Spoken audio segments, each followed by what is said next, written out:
جب دین کی اصل حقیقت کو دور پھینک دیا، انہوں نے پیروی کی اس کی ما تتلو الشیاطین علی ملک سلیمان، جو شیاطین جن جو تھے علی ملک سلیمان سے مراد ہے علی عہد ملک سلیمان، حضرت سلیمان کے زمانے میں چونکہ اللہ تعالیٰ نے ان جنات کو حضرت سلیمان کے تابع کر دیا تھا، تو وہاں پر چونکہ ان کا اب جو ہے کوئی میل جول زیادہ تھا لوگوں کے ساتھ، تو وہ انہیں کچھ اس قسم کی چیزیں سکھاتے رہتے، گویا کہ اندر سے تخریب کاری۔ وَاتَّبَعُوا مَا تَتْلُو الشَّيَاطِينُ عَلَىٰ مُلْكِ سُلَيْمَانَ وَمَا كَفَرَ سُلَيْمَانُ وَلَٰكِنَّ الشَّيَاطِينَ كَفَرُوا، اور سن لو سلیمان نے کبھی کفر نہیں کیا بلکہ یہ شیاطین تھے کہ جو کفر کرتے تھے، جادو کفر ہے، جادو کفر ہے۔ لیکن آپ کو نقش سلیمانی آج تک بھی لفظ ملے گا، نقش سلیمانی، آج بھی مسلمان بھی ان چیزوں کو حضرت سلیمان کی طرف منسوب کر رہے ہیں، وہ ظلم اب بھی جاری ہے، وما کفر سلیمان ولکن الشیاطین کفروا یعلمون الناس السحر، وہ لوگوں کو جادو سکھاتے تھے۔ وما انزل علی الملکین ببابل ہاروت و ماروت، اور جو کچھ نازل کیا گیا دو فرشتوں پر، ہاروت اور ماروت پر بابل میں۔ بابل یہ ہے پرانا عراق، بیبلونیا، نبوکدنضر بھی بیبلونیا کا بادشاہ تھا، نمرود بھی بیبلونیا کا بادشاہ تھا، عراق کے بادشاہوں کا لقب ہی تھا نمرود، نواردہ اس کی جمع ہے۔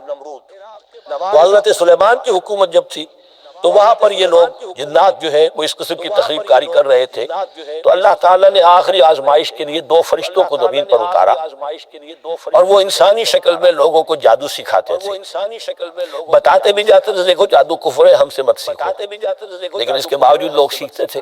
تو گویا کہ ان پر اتمام حجت ہو گیا کہ اب ان کے اندر خباثت جو ہے پوری طریقے سے گھر کر چکی ہے۔ وما یعلمان من احد، وہ نہیں سکھاتے تھے کسی کو بھی، حتی یقولا انما نحن فتنۃ فلا تکفر، یہاں تک کہ وہ کہتے تھے کہ دیکھو ہم تمہاری آزمائش کے لیے بھیجے گئے ہیں، ہم فتنہ ہیں تو تم کفر مت کرو۔ فَيَتَعَلَّمُونَ مِنْهُمَا مَا يُفَرِّقُونَ بِهِ بَيْنَ الْمَرْءِ وَزَوْجِهِ، تو وہ سیکھتے تھے ان دونوں سے وہ شے کہ جس کے ذریعے سے تفریق کر سکے ایک شخص اور اس کی بیوی کے درمیان، تفرقہ ڈالنا گھروں کے اندر، فساد۔ اب بھی یہ عورتوں کے اندر یہ کام بڑی تیزی کے ساتھ چلتے ہیں، تعویذ اور دھاگے اور کیا کچھ گنڈے چلتے ہیں۔ وما هم بضارین بہ من احد، اور نہیں تھے وہ ضرر پہنچانے والے کسی کو کچھ بھی الا باذن اللہ۔ ایمان کا تقاضا یہ ہے کہ چاہے کوئی دوا ہو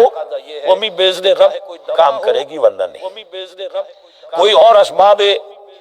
طبیعیہ ہے ان کے بھی اثرات ظاہر ہوں گے اگر اللہ چاہے گا، اس کے بغیر کچھ نہیں ہو سکتا۔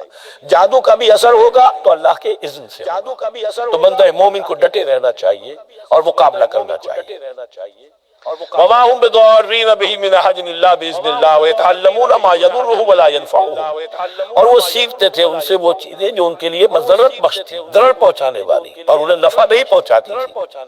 وَلَقَدْ عَلِمُوا لَمَنِ اشْتَرَاهُ مَا لَهُ فِي الْآخِرَةِ مِنْ خَلَاقٍ، حالانکہ یہ بات ان کے علم میں آ چکی تھی کہ جس نے بھی اس چیز کو حاصل کیا، جادو سیکھا،